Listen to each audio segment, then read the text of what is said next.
Hi everyone, Susan Tran here for Women's Wednesday, and what a treat we have for you.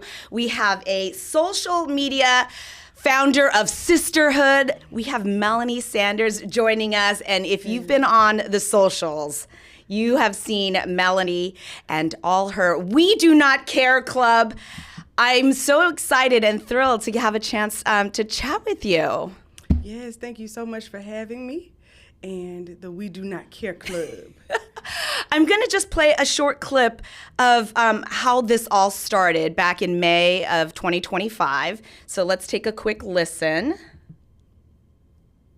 Let's see. Oh, this is when I need to make sure my video is playing. Hang on. There we go. Menopause Club, okay? And it's gonna be called the We Do Not Care Club, okay? And this what's the acronym? We Do Not Care. So it's for WDNC. WDNC. That's the name of our club. And we don't care. And let me tell y'all what that means. That means like right now, I just came from the grocery store. Baby, I got on the 2 little sports bra, okay? Because I couldn't find no bra. This is all I have. And guess what? WDNC. No, yeah. WDNC. I do not care, okay? And you know, it was just so authentic and genuine. Yeah, I just hit record that day, and something just told me press record. Hot Mess Express.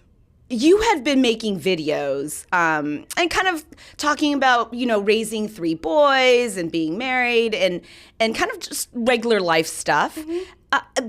But what do you think it was about this kind of video that really struck a chord? I had to study that for a long time because I've had viral content before and, a pretty big following. But it was something about this. And over the summer, after that May 13th date, I just had to dissect it. And what I've come up with is, I think it's the relatability of it, the vulnerability, the transparency in that moment. I just put it out there.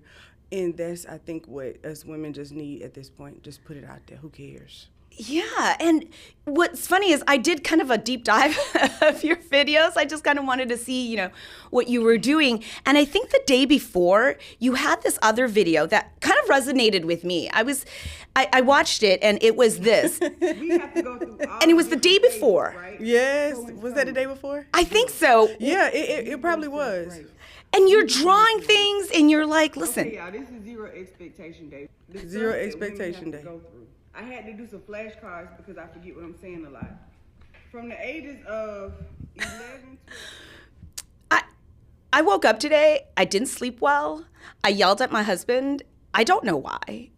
And I was also, reading your book and taking notes and stuff too. And I was like, oh. Yes. yes. This book that is exactly what it's for. You're not by yourself. How often does my husband get yelled at? All the time.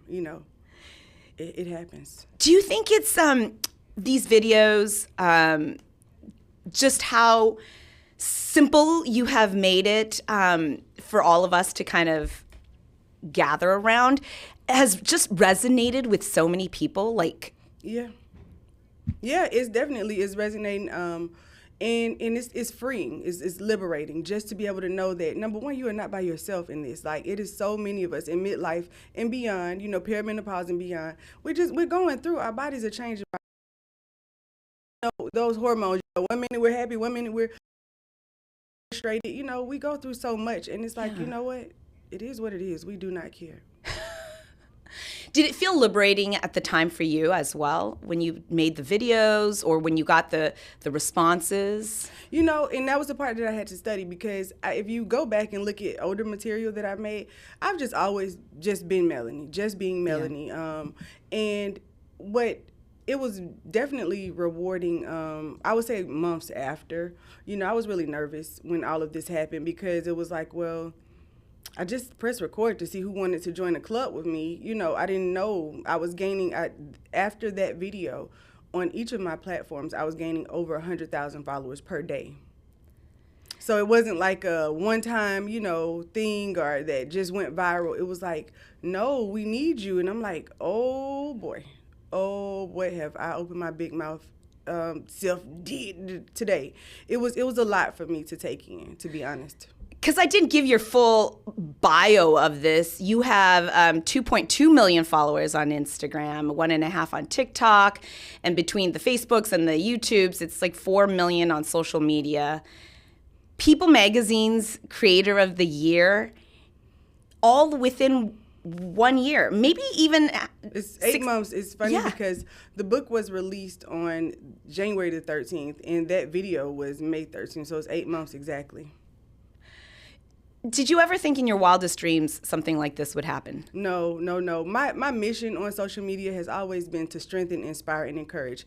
And instead of doing that through words, I like to do it through visuals. And so that's why I would create the videos.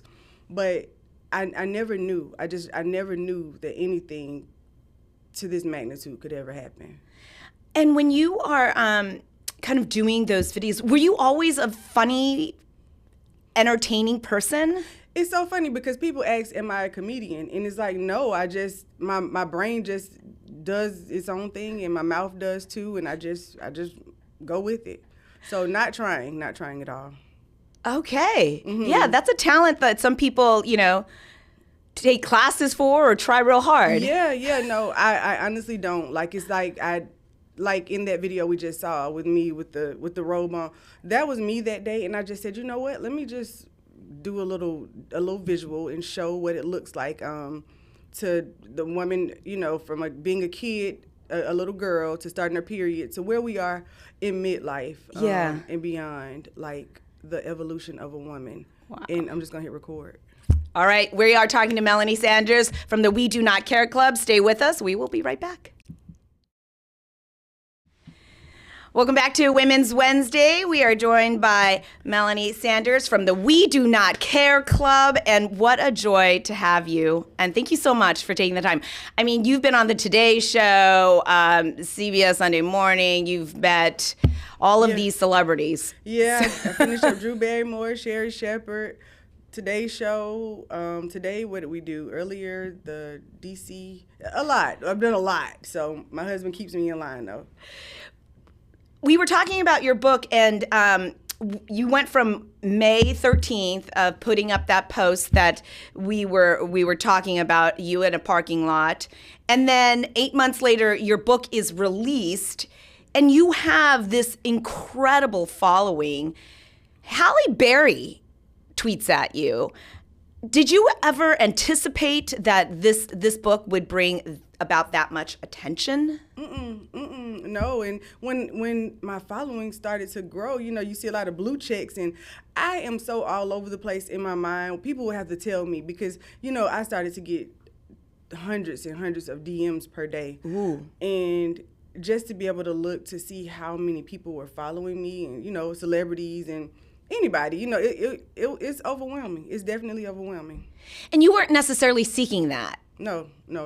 Yeah. Yeah, because I like a pretty private and quiet life. I don't like too much noise. I know what being overly stimulated is like, and overwhelmed, and like I had just gotten out of that season of my life because, let's see, in May, I had my hysterectomy this September, September 2024, and my body went through so much, and I had to learn how to just calm it down some, and just be. And when all of this started to happen for me, it scared me because I know many people might not understand, but maybe many can relate. I didn't want that. I didn't want the fame of it or the, everyone looking for me. That was the biggest thing. Because as a content creator, many creators, they post every single day and they're on social media. I'm not that person. And I felt like if I, now that I open my big mouth to start a club, that I would have to show up. And I wanted to. It's like I wanted all of, like, I'm so thankful, but then it's just like I just don't have it in me. My body is tired a lot of days, and I'm not gonna fight against that. Like, not now. I'm done with it. And your journey with a gynecologist, I was reading, started young. Yeah. Like, it started at a time when you started your menstruation cycles. Mm-hmm. And it feels like you have been battling this kind of listen to me, believe me, there's something not right, Yeah. and not always getting the answers that you deserved. Yeah, and and it kind of came full circle to me as I was writing this book, because at the age of 11, when I started my periods, I had very bad cramps, and the doctors they said, like, it's just a pain that, because I'm so young, I'm not used to that kind of pain. But I can tell you, and the doctor that actually did the surgery that it discovered that one of my ovaries had died. And that doctor, she said the pain that I was having for those 2 years were equivalent, if not greater than the pain in labor. And sure enough, with my first son, I labored with him for a long time. The pain was familiar. It was familiar. So it was really full circle for me to be able to, and just know I was just 11 and 12 years old going through that every single month. And your mother, to have the wherewithal and to know she's not, that she needs to be believed. Like, she kept trying to find you. Yes. And I feel like for a lot of women, I talked to this this attorney who also had a medically induced perimenopause, and she's like, I'm an educated, like, white woman with vast amounts of medical resources, but people still kind of pushed me aside and didn't, listen to what I was saying. Yeah. And so, and you could, equate that to a black woman, or a woman little of girl. color. Yeah. Or a little girl, like, the attention that I did not receive. Like, it was very hard. It was very hard. Do you think that kind of speaks to where you're coming from? So you have, like, this root of not being believed or not finding the answers, and being able to be that touchstone for other people. This is all full circle, because, like, honestly, I had to really just think about it as I was writing. And my co-writer, she said, Melanie, this derived from, when you were younger to now, and being that advocate. Like, this was all just so organic for it to happen. And you kind of became like your mom for all of these folks on the internet. Yes, and I say, advocating for ourselves is so important. But sometimes you can get in that dark place and you just don't know. And it's like, I pray that this sisterhood touches whoever it needs to touch, to say, we got you. It's okay. Yeah. We have, I have a couple of clips of your We Do Not Care to understand the fundamental of what it is. If your room is your space, it's in our house, clean it. We do not care that your phone died. It's interesting that we saw your TikTok go up 15 minutes ago. Are these all kind of messages that other women posted in the comments section when you're like, leave your comments here? Yeah, so it's a combination of both. If it's something, I'll put them in my notes, something that I'm thinking about, within my family, and then for sure in the comments across the platforms. Have you had one standout? It's so many of them, but one of the ones that I always hear is, we do not care if you are hungry. We did not lock the kitchen. So go in there, do your thing. I raised you? Yeah. And it's the husband too. Well, I raised you too. So it's like, I did not lock the kitchen. So, okay, have at it and bring me a plate. All right, we're going to continue to talk with Melanie Sanders from the We Do Not Care Club. You're watching DC News Now's Women's Wednesday. Stay with us. Welcome to Women's Wednesday. I'm Susan Tran, and we have Melanie Sanders with us from the We Do Not Care Club. Everybody has been picking up your book. That's right. And I had to, look at the list that includes Sharon Stone, Halle Berry, Shonda Rhimes, Kristen Bell, Ashley Judd. Bobby Brown wrote in the book for you. What are you going to do? How are you have these celebrities, which is, incredible. And I like that you wrote something like, yes, they have coochies too. Yeah. It might be bedazzled, but. Yeah, that's what I tell Halle. I tell her, yeah. What about the regular women who came out of their way to either meet you or drop a message? What are they saying? Since I've done 4 stops so far on the tour, and it's, Melanie, you've given that voice to the voiceless. You've empowered me you've made me not feel alone. You know, just it's very overwhelming. Of course, for me, I think I have an estrogen patch, and I think that makes me not cry as much. But I think I would be a hot mess without that patch. Like, it is a lot to just hear so many women, and they love Melanie, and I love them. Yeah. It gives a safe space for everyone to be like, this has been going on, and for, I don't know, decades, we Yes. were told to just be silent. Yeah, you really do. Like, it's so isolating because your body is changing, and you kind of sound like a hypochondriac after a while. It's like you go from your hips to your aching to your brain fog to your ear itching to what's that smell? It's a lot. It's a lot. I had a gynecologist on, and she's like, the symptoms you have are head to toe because your hormones are head Yep, to toe. So yep. anything and everything can be contributed to that. And I Yep, was like, and- for heaven's sakes. And for women of color, we tend to stay in perimenopause for longer, like upwards of 10 years. And I was like, Yeah. you've got to be kidding me. I'm telling you, it's please, there has to be something. But at the end of the day, I think it's a mindset. Like, we just have to be okay with it. And the saying, we do not care, we have to implement that. Because if we don't, we would lose our minds. Just think, Yeah. you know, like, because there's so much going on all the darn time. Like, please, body, slow down. You know, you wake up mad. I'm like, why am I mad? I just woke up. Melanie, you just open your eyes. You know, give it a minute. I'm pissed. And I don't know why. No idea. No Yeah. idea. No, I know, but I'm pissed. Yeah. My husband's like, you sound very frustrated with me. And I was like, I am. Yeah. I don't know why. Yes, and I'm sorry. Right. What has been your kind of like biggest reaction or lesson from this social media kind of sensation that you created? This is a movement. Yes, and what I tell everyone, and I share my story openly, you know, and like even now, me being on tour, I put everyone, you know, bring you with me. I am just a woman that hit record one day and accidentally started a movement, and with that came all of these things. What I want my sister to know is that you are enough just the way that you are. Look at my videos. I don't have on makeup, or I'm a hot mess most times, and that's enough. Being yourself is enough. You don't have to transform for anybody. If they don't like it, we do not care. Bye.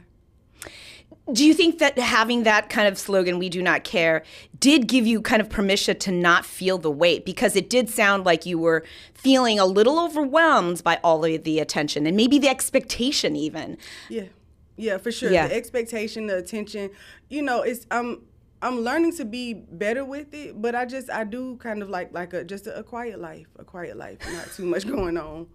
Yeah, but a lot of people are counting on you. Yep.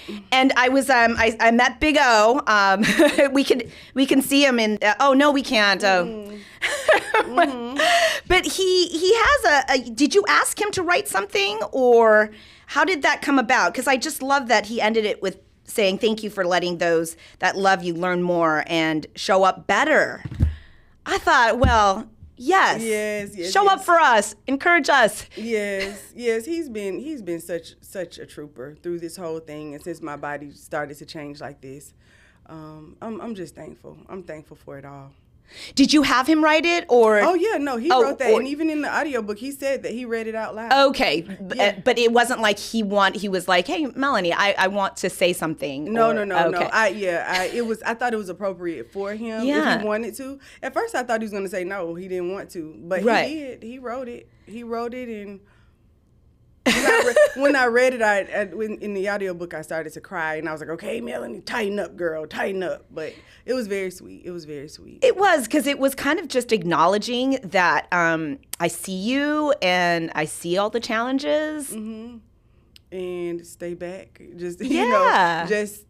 just ride this ride with me. You know, I wish I could change it. You know, I wish I could be that 21-year-old woman, but I'm not. Yeah. I'm not. Yep, you got a 45-year-old perimenopausal hot mess on your hands. But also, like, with all the lessons and all of the foundations and all of the amazing things that you have, occurred, in those 20 years from the 20s. You know, Yeah, that was a yeah. fun time, but I don't know if I'd live my 20s again. Yeah, no, but I know I would do things a little bit different though. What's next for you? I am pacing myself and taking my time. I'm going to come off this tour, Uh-huh. and I have some projects that I'm going to get started on. I really want to touch the sisterhood. I really want to be able to have different activities and different maybe retreats or different things. Maybe, you know, who knows? I'm not just saying it, y'all, But like physically connect, yes, not just. I want to physically connect. I do. I want to physically connect, and I'm gonna pace myself, like I said. But I know, and especially after being on this tour, I know that it's needed. I know that it's needed, and I'm coming. And connections, vital. It is. Yeah, you started it online, but you could take it. It is live. the way that the events, the book tour has gone so far. It's amazing. We need it. We need it as women. Oh. We need it. All right, we do not care, but we care about you. And thank you so much, Melanie, for taking the time. Thank you for having me.